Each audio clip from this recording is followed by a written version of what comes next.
ሰላም እንደናችሁ ሁሉ ሰላም ነው ሁሉ አማን ነው። እኔ ጋር ሁሉ ሰላም ፈጣሪ የተመሰገነ ይሁን። ዛሬም እንግዲህ ፈጣሪ ፈቅዶ በሌላኛው ቪዲዮ ተገናኝተናል። በዛሬው ቪዲዮ የአሜሪካው ናሽናል ኤሮናውቲክስ ኤንድ ስፔስ አድሚኒስትሬሽን ወይም በምህጻረ ቃሉ ናሳ ወደ ጨረቃ አድርጎት የነበረውን አርቴሚስ 2 ተልእኮን በሚመለከት መረጃዎችን የማጋራችሁ ይሆናል። ከ57 ዓመት በፊት የአሜሪካው ናሽናል ኤሮናውቲክስ ኤንድ ስፔስ አድሚኒስትሬሽን ናሳ የሰው ልጅን ወደ ጨረቃ ለመውሰድ የጨረቃን መሬት መርገጥና በሰላም ወደ መሬት መመለስ የሚል አፖሎ 11 የሚል ተልእኮ አካሂዶ ነበር። በዚህ መሰረት ጠፈርተኞቹን ማለትም ኔል አርምስትሮንግ፣ ቡዝ አልድሪን እና ሚካኤል ኮሊንስ እና የግንኙነት ስርዓቶችን የያዘው ሙን ሞጁልና እንዲሁም ሜን ኢንጂን፣ ፊውል፣ ኦክሲጅን እና ኤሌክትሪካል ሲስተምስ የያዘው ሰርቪስ ሞጁልን በሳተርን ቪ ሮኬት አማካኝነት ጁላይ 16 1969 እንደ ኤሮፓያን አቆጣጠር ፍሎሪዳ ከሚገኘው ኬኔዲ ስፔስ ሴንተር የምጥቀቱ ተካሂዶ በአራተኛው ቀን የጥልቅ ህዋ ውስጥ ጉዞ በኋላ ጠፈርተኞቹን እና የግንኙነት ስርዓቶችን የያዘው ሙን ሞጁልና ሰርቪስ ሞጁል ጁላይ 20 1969 እንደ ኤሮፓያን አቆጣጠር ጨረቃ መሬት ላይ ካረፉ በኋላ እንዲሁም ደግሞ ጠፈርተኞቹ የጨረቃን መሬት ከረገጡ በኋላ የአራት ቀናት የመልስ ጉዞ ወደ መሬት በማድረግ ጁላይ 24 1969 እንደ ኤሮፓያን አቆጣጠር ሙን ሞጁልና ጠፈርተኞቹ በሰላም አትላንቲክ ውቅያኖስ ላይ ለማረፍ ችለዋል። እነሆ ከ57 ዓመት በኋላ ናሽናል ኤሮናውቲክስ ኤንድ ስፔስ አድሚኒስትሬሽን ናሳ የሰው ልጅን ወደ ጨረቃ በመውሰድ እና እስከዛሬ ድረስ የሰው ልጅ በአይኑ አይቶት የማያውቀውን ሩቅ የሆነውን የጨረቃን ክፍል ማለትም የጨረቃን ጀርባ ዞሮ ወደ መሬት በሰላም መመለስ ዓላማውን ያደረገ አርቴሚስ 2 የሚል ስያሜ የተሰጠው ተልእኮ አድርጎ ነበረ። በዚሁ መሰረት ጠፈርተኞችን ማለትም ሬድ ዋይስማን፣ ቪክተር ግሎቨርስ፣ ክሪስቲና ኮች እንደ ካናዲያን ስፔስ ኤጀንሲ አስትሮናውት የሆነው ጀርሚ ሃንሰንስ እና የተለያዩ የግንኙነት ስርዓቶችን የያዘችው ኦሪዮን ኪውል ሞጁል እና ሜን ኢንጂን፣ ፊውል፣ ኦክሲጅን እና ኤሌክትሪካል ሲስተምስ የያዘው ሰርቪስ ሞጁል ስፔስ ላውንች ሲስተም በሚል ሮኬት አማካኝነት አፕሪል 1 2026 እንደ ኤሮፓያን አቆጣጠር ፍሎሪዳ ከሚገኘው ኬኔዲ ስፔስ ሴንተርስ ምጥቀቱ ተካሂዶ ከአራት ቀን የጥልቅ የህዋ ውስጥ ጉዞ በኋላ ጠፈርተኞቹንና የግንኙነት ስርዓቶቹን የያዘው ሞጁል ክሪው ሞጁል እና ሰርቪስ ሞጁል አፕሪል 4 2026 እንደ ኤሮፓያን አቆጣጠር እስከ ዛሬ ድረስ የሰው ልጅ በአይኑ አይቶት የማያውቀውን ሩቅ የሆነውን የጨረቃን ክፍል ማለትም የጨረቃን ጀርባ ዞረው እዛ በመድረስ ከአራት ቀን ረጅም የህዋ ላይ ጉዞ የመልስ ጉዞ ወደ መሬት በማድረግ አፕሪል 4 2026 አፕሪል 10 2026 እንደ ኤሮፓያን አቆጣጠር ኦሪዮን ክሪው ሞጁልና ጠፈርተኞቹ በሰላም አትላንቲክ ውቅያኖስ ላይ ለማረፍ ችለዋል። በዚህ ቪዲዮ ስለ አርቴሚስ 2 የጨረቃ ተልእኮ ዝርዝር መረጃዎች ማለትም የተልእኮ ዓላማዎች፣ ተልእኮ ስለሚከናወንበት የሮኬት ስርዓትና ዋና ክፍሎችና ጠቀሜታቸው እንዲሁም ከምጥቀት በፊት ስለሚከናወኑ የዝግጅት ስራዎችን ከምጥቀት እስከ ምልሰት ባሉ ሂደቶች ላይ ጥቅም ላይ ስለሚሉ የተለያዩ ስርዓቶች ወይም ሲስተምስ እንዲሁም ደግሞ ከምጥቀት ጀምሮ ጠፈርተኞቹን የያዘችውን ኦሪዮን ክሪው ሞጁል ጨረቃን ዞራ ወደ መሬት ተመልሳ አትላንቲክ ውቅያኖስ ላይ እስከምታርፍበት ድረስ ያሉትን ሂደቶችን አጠቃላይ በሚመለከት መረጃዎችን የማጋራቸው ይሆናል ማለት ነው። እንግዲህ የአርቴሚስ 2 የጨረቃን ተልእኮን በዋናነት በአራት ቪዲዮ ነው የምሰራው የሚሆነው። በመጀመሪያው ቪዲዮ ስለ አርቴሚስ 2 የጨረቃ ተልእኮ አጠቃላይ የሆኑ መረጃዎች ማለትም ስለ ምጥቀቱ ቦታ፣ ሰዓት፣ ቀን፣ ስለ ጠፈርተኞቹ፣ ስለ ተልእኮ ዓላማ፣ ከምጥቀት በፊት ስለሚከናወኑ የዝርዝር የዝግጅት ስራዎችን በሚመለከት መረጃ ማካፈላቸው ይሆናል። በሁለተኛው ቪዲዮ ስለ ስፔስ ላውንች ሲስተምስ ኤስኤልኤስ ሮኬት ምንነት፣ ስለ እያንዳንዱ ክፍሎች ስላላቸው ጠቀሜታዎች በሚመለከት በዝርዝር መረጃዎችን የማጋራቸው ይሆናል ማለት ነው። በሶስተኛው ቪዲዮ አርቴሚስ 2 የጨረቃ ተልእኮ ከምጥቀት እስከ ምልሰት ድረስ ባሉት ሂደቶች ጥቅም ላይ ስለሚውሉ ስርዓቶች ሙሉ ስርዓቶችን ደግሞ ሲስተምስ በሚመለከት መረጃዎችን አጋራቸዋለሁ። በአራተኛው ቪዲዮ ከምጥቀት እስከ ምልሰት ድረስ ያሉትን ሂደቶች በዝርዝር መረጃዎችን የማጋራችሁ ነው የሚሆነው። መልካም ቆይታ እንዲሆንላችሁ እመኛለሁ። ጥሩ ጊዜ እንደሚኖረን ተስፋ አደርጋለሁ። አሁን በቀጥታ ወደ መጀመሪያው ቪዲዮ መረጃ አመራለሁ።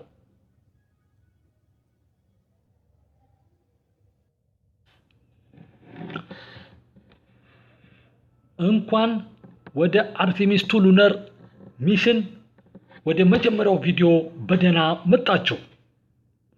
በዚህ በመጀመሪያው የአርቴሚስ 2 ሉናር ሚሽን ቪዲዮ ስለ አርቴሚስ 2 ሉናር ሚሽን አጠቃላይ የሆኑ መረጃዎችን የምናይ ይሆናል። እንዲሁም ደግሞ በመጨረሻም ከምጥቀት በፊት ስለሚከናወኑ 10 ሰዓት ስለሚወስድ የዝግጅት ስራዎችን በሚመለከት መረጃዎችን የማጋራችሁ ነው የሚሆነው ማለት ነው። አሁን በቀጥታ ወደ መረጃው እንሄዳለን።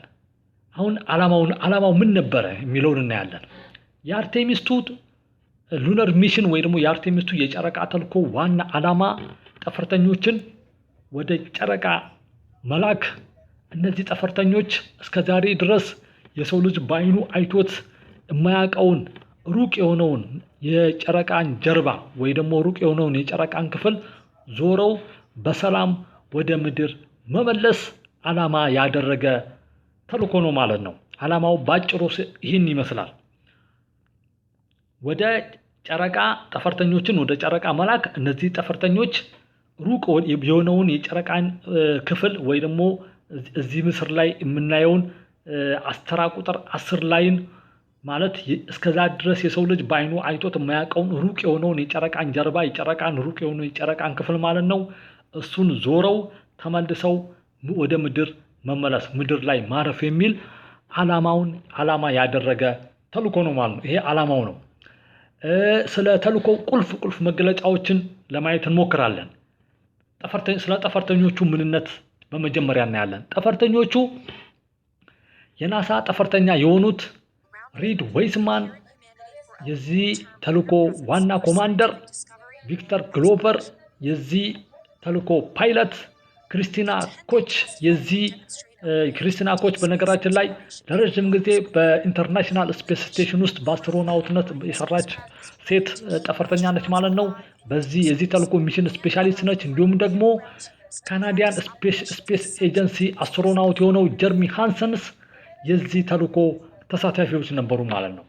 ይህ ተልዕኮ ስለተከናወነበት ስፔስ ክራፍትና ሮኬትን በሚመለከት መረጃ ሳካፍላችሁ ናሳ የአርቴሚስ 2 ተልዕኮን ለማሳካት ስፔስ ላውንች ሲስተምስ የሚል ሮኬትና ኦሪዮን ስፔስ ክራፍት የሚባል ጠፈርተኞቹን የሚይዘው የሮኬቱ ክፍሉን ስፔስ ክራፍትን ተጠቅሟል ማለት ነው። ስለ ምጥቀቱ ዝርዝር መረጃዎችን ለመናገር ያህል ይህ ምጥቀት የተከናወነው አፕሪል 1 2026 እንደ ኢሮፒያን አቆጣጠር ነው ማለት ነው። ሰዓቱ ደግሞ ጠዋት 6:35 ፒኤም ላይ ነው። ስፍራው ኬኔዲ ስፔስ ሴንተር ፍሎሪዳ ነው ማለት ነው። ፍሎሪዳ የአሜሪካ ግዛት ውስጥ ማለት ነው። ተልዕኮ ስለሚወስደው ጊዜና ርቀት ለማየት ያህል እንግዲህ የአርቴሚስ 2 የጨረቃ ተልዕኮ 10 ቀን የሚወስድ ተልዕኮ ሲሆን ከመጥቀት የመሬት ከባቢን እስከ መልቀቅ 2 ሰዓት፣ ወደ ጨረቃ ከመተኮስ ወደ ጨረቃ እስከ መቅረብ 3 ቀን፣ በጨረቃ ጀርባ ዞሮ ለመመለስ ከ7 እስከ 10 ሰዓት፣ ወደ መሬት ከመመለስ ወደ መሬት ከባቢ አየር ውስጥ እስከ መግባት 4 ቀን፣ ወደ መሬት ከባቢ አየር ከመግባት ውቅያኖስ ላይ እስከ ማረፍ 30 ደቂቃ፣ በአጠቃላይ 10 ቀን የሚወስድ ተልዕኮ ሲሆን ከምጥቀት እስከ ጨረቃ ድረስ ያለው በረራ 406,773 ኪሎ ሜትር ሲጨምር፣ ምክንያቱም ወደ ጨረቃ ጀርባ ስለሆነ የሚኬደው ርቀቱ ይጨምራል ማለት ነው። ነገር ግን ወደ መሬት የሚደረገው የመልስ በረራ እስከ 380,000 ኪሎ ሜትር የሚወስድ ርቀትን የሸፈነ ተልዕኮ ነበረ ማለት ነው። አሁን በመጨረሻ የምናየው ከምጥቀት በፊት ስለተከናወኑ ዝርዝር አጠር ያሉ መረጃዎችን እንደሚከተለው አካፍላችሁ። የመጀመሪያው አሴምብሊ ኦፍ ስፔስ ላውንች ሲስተም ነው። በዚህ እንግዲህ ይህ አርቴሚስ 2 የሚከናወንበት ሮኬት ስርዓትን አሴምብል ማድረግ ትራንስፖርት የማድረግ ለምጥቀት ዝግጁ የማድረግ አጠቃላይ ስራዎች ይሰራሉ ማለት ነው። ቀጥሎ ነዳጅ መሙላት ነው። በተለይ ይሄ ኤስኤልኤስ የሚባለው ሲስተም በዋናነት ሶስት እንትኖች አሉት ማለት ሶስት የነዳጅ ታንከሮች አሉት። የመጀመሪያው ኮር ስቴጅ የምንለው በጣም ትልቁ ከታች ያለው የሮኬቱ ክፍል ነው ማለት ነው። እሱ የፈሳሽ ሃይድሮጅን እና ፈሳሽ ኦክሲጅን ፊውሎችን የመሙላት ስራ ይከናወናል። እንዲሁም ደግሞ ሀፐር ስቴጅም ደግሞ እንዲሁ ሊኩዊድ ሃይድሮጅን እና ሊኩዊድ ኦክሲጅን የመሙላት ስራ ይከናወናል። ሶስተኛ የሶሊድ ሮኬት ቦስተሮች እንዲሁም ደግሞ ፕሮፒላንት ወይም ደግሞ ሶሊድ ፊውል የመሙላት ስራ ይከናወናል ማለት ነው። ከዛ ሲስተም ቼክ ነው። ሲስተም ቼክ በተለይ እነዚህ የምሪት ስርዓቶች፣ ኮሚኒኬሽን ሲስተሞች፣ የተለያዩ ፕሮፖርሽኖች፣ ፓወር ሲስተሞች ወይ ደግሞ ከምጥቀት እስከ ምልሰት ድረስ ባለው ሂደት ውስጥ ጥቅም ላይ የሚውሉ የተለያዩ ስርዓቶች አሉ። ወደ 12 የሚሆኑ ስርዓቶች አሉ። በእርግጥ ስለ ስርዓቶቹ ዝርዝር መረጃ ቀጥሎ በምሰራው ቪዲዮ ሙሉ ስለዛ እነግራችኋለሁ። እነዚህን 12 የሚሆኑ ዝርዝር የሆኑ ስርዓቶችን ወይ ደግሞ ሲስተሞችን ከምጥቀት በፊት እያንዳንዱ ሲስተም በትክክል እንደሚሰራ ቼክ የማድረግ ስራ ይሰራል ማለት ነው። ከዛ አራተኛ የሚሆነው ምንድነው? አስትሮናውት ሲዩት አፕ ኤንድ ቦርዲንግ ነው። ምንድነው የሚደረገው? የመጨረሻ የሁሉ ዝግጅት ከተደረገ በኋላ አስትሮናውቶች ለስፔስ ትራቬል ወይ ደግሞ ለስፔስ ፍላይት የሚጠቀሙት ለየት ያለ የሚለብሱት ምን አለ? ልብስ አለ ማለት ነው። የስፔስን የአጠቃላይ መቋቋም የሚችል ለደህንነታቸውን ማረጋገጥ የሚችል የተለየ የሚለብሱት ልብስ አለ። እሱን የማልበስ ስራ ይሰራል። በመጨረሻ ደግሞ እሱን ሁሉ ከተከናወነ በኋላ ምንድነው? ቦርዲንግ ነው። እነዚህ ሁሉ ዝግጅቱ ካለቀ በኋላ አስትሮናውቶችን ጠፈርተኞችን ወደ ኦሪዮን ስፔስ ክራፍት ውስጥ የማስገባት ኦሪዮን ስፔስ ክራፍትን አጠቃላይ ደህንነትን ቼክ የማድረግ ስራ ይከናወናል ማለት ነው። በመጨረሻ ይሄ ሁሉ ከተከናወነ በኋላ ፋይናል ካውንት ዳውን ይባላል። ወይ ደግሞ ኦሪዮን ስፔስ ክራፍት ለምጥቀት ዝግጁ ስትሆን የመጨረሻ ትዕዛዝ የሚሰጠው በናሳ ዋና ዳይሬክተር አማካኝነት የመጨረሻ ትዕዛዝ ይሰጥና ከዛ በኋላ ቆጠራ ይካሄዳል። ከ10 እስከ 1 ድረስ ሲቆጠር የመጨረሻዋ ቁጥር 1 ሲባል የመጨረሻው እንትኑ የላውንች ይደረጋል ወይ ደግሞ ላውንች ይከናወናል ማለት ነው። ስለ ላውንች ሂደቱ አጠቃላይ በሚቀጥለው ቀጥሎ ባለው በሶስተኛው ቪዲዮ የምናይ ነው የሚሆነው ማለት ነው። አሁን በቀጥታ ወደሚቀጥለው መረጃ እናመራለን።